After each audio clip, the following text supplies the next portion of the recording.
DA নিয়ে আবারও খুব গুরুত্বপূর্ণ আপডেট। ডিএ আটকাতে নবান্নের নতুন কৌশল।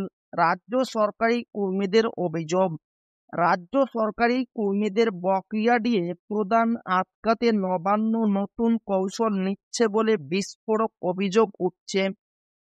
কর্মীদের দাবি, ডিএ প্রক্রিয়াকে ইচ্ছাকৃতভাবে বিলম্বিত করার জন্য রাজ্য সরকার সুপ্রিম কোর্টে শেষ মুহূর্তে ত্রুটিপূর্ণ মডিফিকেশন অ্যাপ্লিকেশন ফাইল করার পরিকল্পনা করছে।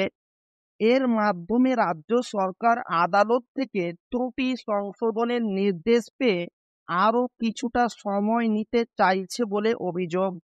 সরকারি কর্মীদের মতে সম্ভাব্য কৌশলগুলির মধ্যে রয়েছে শেষ মুহূর্তে আবেদন করে সময় ক্ষেপণ, বকেয়ার পরিমাণ নিয়ে বিভ্রান্তি তৈরি করা এবং বকেয়া দিয়ে 3টি কিস্তিতে প্রদানের প্রস্তাব করা। কর্মীরা বিশ্বাস করেন যে সরকার যে পদক্ষেপই নিক না কেন, শেষ পর্যন্ত তা কর্মীদের পক্ষেই যাবে এবং আদালত 50% ডিএ প্রদানের কঠোর নির্দেশ দিতে পারে। একই সাথে রাজ্য সরকারের বিরুদ্ধে দুর্নীতি ও স্বজন পোষণের গুরুতর অভিযোগও আনা হয়েছে, যেখানে অভিযোগ করা হয়েছে যে সরকার সমর্থক কর্মচারীরা ফেডারেশনগুলিকে বিশেষ সুবিধা দেওয়া হচ্ছে।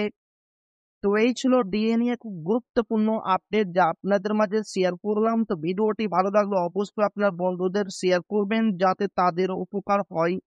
আর আপনি যদি এখনো আমাদের চ্যানেলকে সাবস্ক্রাইব না করে থাকেন তো অবশ্যই চ্যানেলকে সাবস্ক্রাইব করবেন এবং আমাদের পাশে থাকবেন।